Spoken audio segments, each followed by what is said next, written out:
আসসালামু আলাইকুম। নতুন আরেকটি ব্লগে আপনাদের সবাইকে স্বাগতম। কয়েকদিন এলোমেলো যাচ্ছে, কয়েকদিন তো নিয়মের ভিতরে চলে এসেছিলাম, আবার কেমন যেন সব কিছু এলোমেলো লাগছে। এখানে নাস্তা মাত্র তৈরি করলাম, হচ্ছে পরোটা ভেজে নিয়েছি, ডিম ভেজে নিয়েছি, এখানে ডিম রুটি ভেজেছি। সারাদিন ঘুরে ঘুরে আমি জারিফ আমরা দুজনে খেতে পারবো সেজন্য রেডি করে নিয়েছি। আর হচ্ছে জারিফকে একটু ভাত খাওয়াবো সেজন্য একটু ডিম পোস্ট করেছি, ডাল গরম করেছি। এখানে এই যে রাইস কুকারে কিছু সেদ্ধ হতে দিয়েছিলাম, কিছু বলতে অ্যাপেল সেদ্ধ করতে দেই আমি, তো অ্যাপেলটা সেদ্ধ হয়ে গেছে। তো এখানে তো এটার কাজ শেষ, আর কি বলবো। আর বাবা সোনা, আমার জারিফ সোনাটাও এখানে চলে এসেছে, আর 12টা বাজতে যাচ্ছে, আর এখনও আমরা কোনো নাস্তা করি নাই। আর এখানে হচ্ছে রাতের বেলা হচ্ছে জামা কাপড় ধুয়েছিলাম, মেশিন ওরকমই পড়ে আছে, জামা কাপড় বলতে বিছানার চাদর ধুয়েছিলাম। আর হচ্ছে মিস্টার শোভনের কিছু শার্ট প্যান্ট থাকতে পারে, জারিফের কিছু জামা কাপড় থাকতে পারে, এগুলাই ধুয়েছি। তো রাতের থেকে এটা ওয়াশ করে এখানেই পড়ে আছে, এখন পর্যন্ত আমি এটা মেলার টাইম পাইনি। আমি বিছনাগুলো ঝেড়ে নিয়েছি, বাকি যা যেমন পড়ে আছে থাক। আগে জারিফকে নিজে নাস্তা করি, তারপর জারিফকে নাস্তা করাই, পরে সব কিছু। এই ব্যালকনিতে কিছু দিব, ওই ব্যালকনিতে কিছু দিব, এটার থেকে সামনেরটাতেই ভালোভাবে হচ্ছে জামা কাপড়গুলো শুকে যায়। এখন দেখা যাক, এখানেও তো বাতাস আছে, হয়তো এখানেও ভালোভাবে শুকে যাবে। আর বেশি তার তো লাগানো হয়নি, আরও লাগাতে বলেছিলাম, কিন্তু কে শোনে কার কথা। তো এখন দেখা যাক, যা আছে এটার ভেতরে কাজ চালাতে হবে। আর কি বলবো, কয়েকদিন তো সব কিছু এই এইটা আবার লাগে না, একটু উঁচা করে ধরে লাগাতে হয়, না হয় অনেক জোরে শব্দ করে। তো সব কিছু তো একটা নিয়মের ভিতরে চলে এসেছিল। আবার জারিফের ঘুম চেঞ্জ, প্লাস হচ্ছে মিস্টার শোভনের এখন লং টাইম অফিস হচ্ছে, এটার জন্যই আমাদের সব নিয়ম কানুনও সব উল্টে গিয়েছে।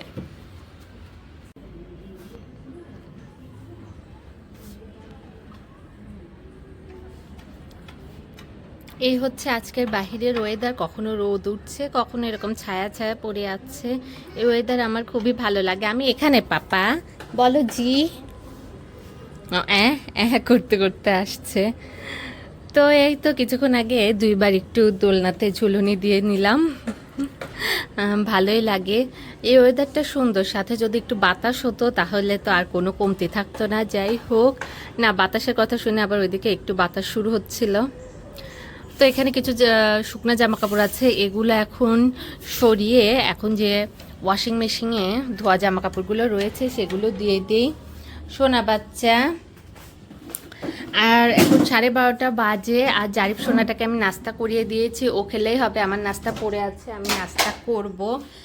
তো জারিফকে একটু কমোটে বসে, ও কমোটটা নিয়ে টানাটানি করছে। কাজ কাজ কাজ, যেটা শেষ হবার নয়। এক কাজ করতে গেলে এর ভেতরে আরও কাজ চলে আসে। 1টা বাজতে যাচ্ছে, খালি আমি টাইমই বলছি আজকে, কিন্তু সেই অনুযায়ী আমার কিছুই হচ্ছে না। পাপা,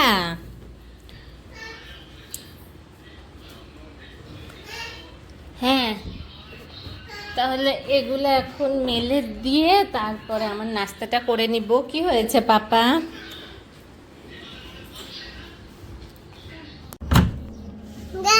কুটু বাচ্চা,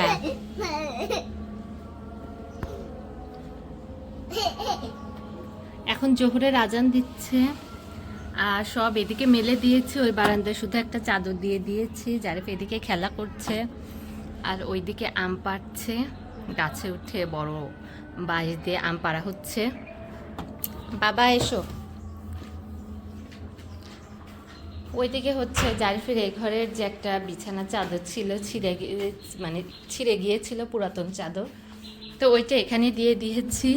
আম্মু বলেছিল মেশিনে দিলে আরও বেশি হয়ে যাবে, তারপর কি করার, হাতে ধোয়ার টাইম নাই, দিয়েছি, আরও বেশি ছিঁড়ে গেছে, সমস্যা নেই, এটা তো আর ব্যবহার করব না, টুকরা টুকরা করে হচ্ছে ছিঁড়ে মোছামাছির কাজে ব্যবহার করব, এটাই এখানে দিয়েছি।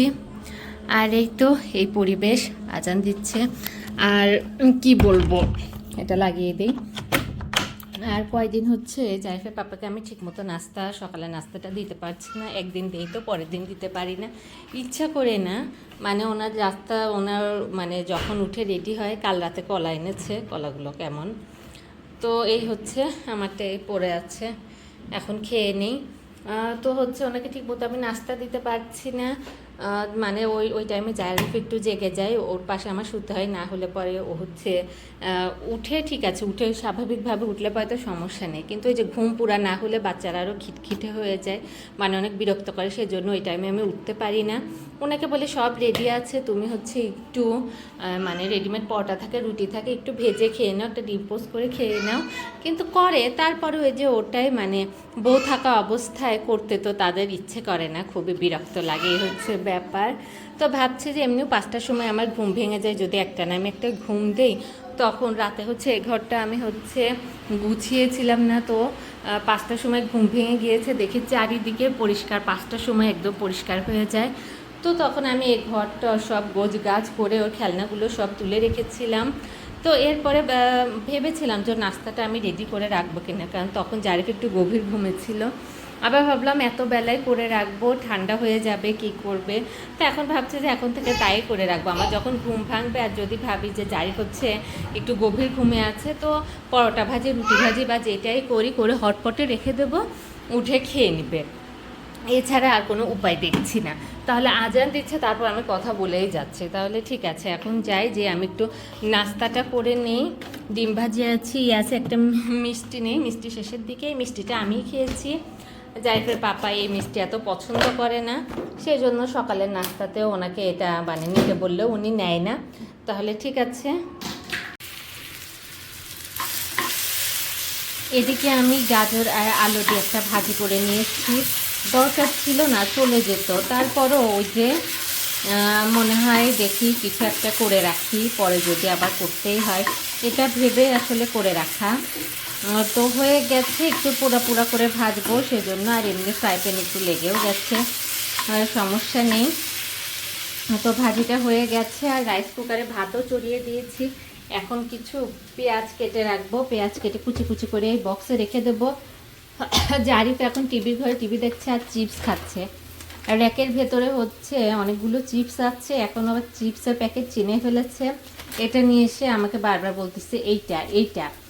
তো এইটা খুলে ওর প্লেট আছে, ওর প্লেটে ঢেলে দিয়েছে, ও বসে বসে খাচ্ছে, কিছু আমি রেখে দিয়েছি যে আমি কিছু খাবো, তো ওকে ওটা দিতে যেই আসলে এটা একটু পুড়ে গিয়েছে, সমস্যা নাই। আর একজনকে হচ্ছে একদিন রান্নাঘরে ঢুকতে দিলে এইটা প্রায় তেলের বোতল এমনভাবে লাগায়, জম্মের মতো লাগায়, যে জীবনে মনে হয় খুলতেই হবে না। তো অনেক চেষ্টা করেছি, খুলতে পারিনি, থাক, যে লাগিয়েছে সে এসেই খুলবে। তো নিচে বড় তেলের ওই যে ইটা আছে, গ্যালন আছে, ওটা থেকে ঢেলে ঢেলে এখন রান্না করছি, বা তেলের প্রয়োজন হলে ওখান থেকে ব্যবহার করছি। তো মিস্টার শোভনের লাগিয়ে যাওয়া বোতলটা আমার পক্ষে খোলা সম্ভব না, উনি এসে তারপর উনি নিজেই খুলবে। এখন আমি চুলাটা বন্ধ করে দিই।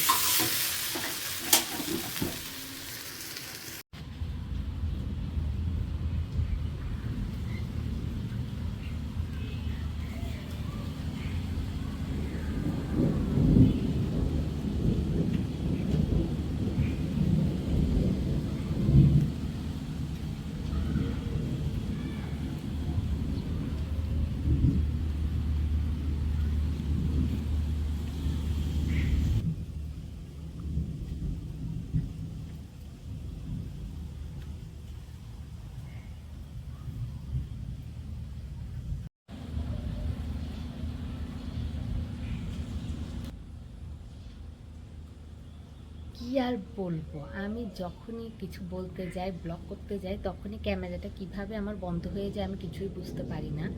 তো যেটা হচ্ছে, আবার শুরু থেকে বলতে হচ্ছে, এমনি আমি এখানে কম কথা বলতে চাচ্ছিলাম, কারণ জারিফ ঘুমাচ্ছে আর আমি এখানে ওর রুমে দাঁড়িয়ে আছি।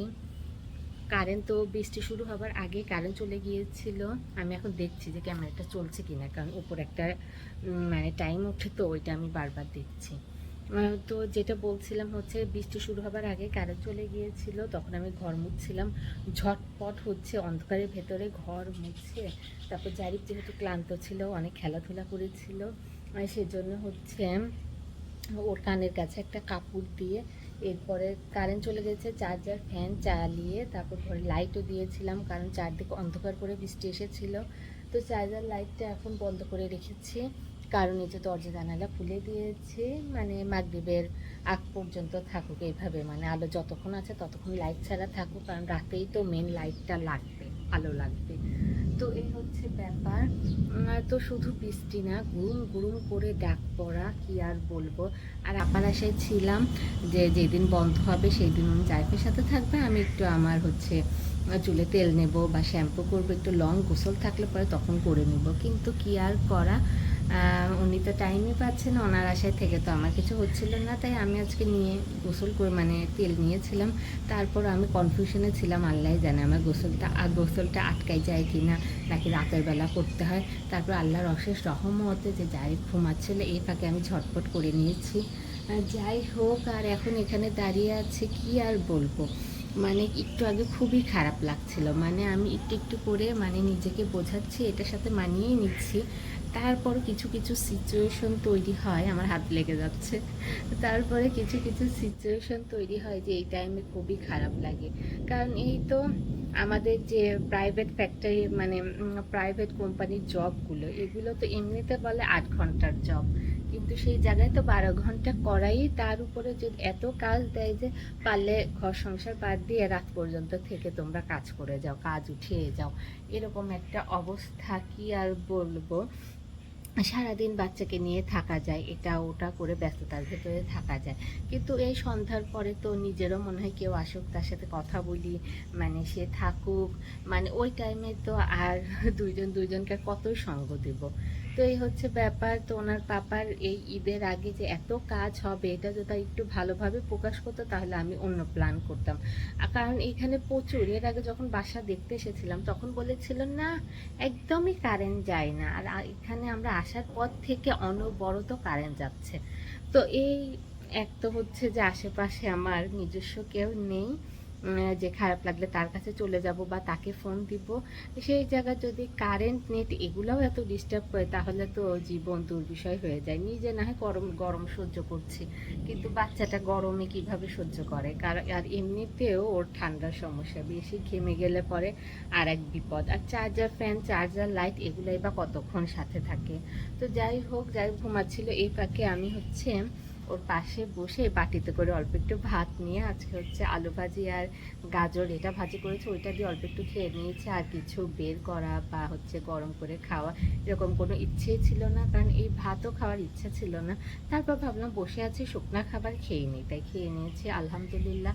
আর এখন বারান্দায় দাঁড়িয়ে আছি। বৃষ্টিটা কমে গেলে ভেজা জামা কাপড়, তারপরে ভেজা যে জুটগুলো হয়েছে সেগুলো এখন শুকাতে দেবো। আর তাহলে আর কি, এটাই মন, মানে কথা বললে পরে অনেক কথা বলা যায়, তো শুধু শুধু লম্বা করে লাভ কি, এটাই। যখনই যাচ্ছে মানে যখন পুরা সব কিছু নিয়মের ভিতরে চলে আসছে, মনে হচ্ছে যে সেট হয়ে গেছে, তখনই কিছু হয় যে তখন আবার ওই একা একা লাগে, একাকিত্ব লাগে। তবে হ্যাঁ, একটা কথা বলতে চাচ্ছি, যারা এখনো আত্মীয় স্বজন বা আশেপাশে চেনা জানা মানুষের মাঝে আছেন, আমি বলবো যে আপনাদের উপরে আল্লাহর অনেক বড় আশীর্বাদ।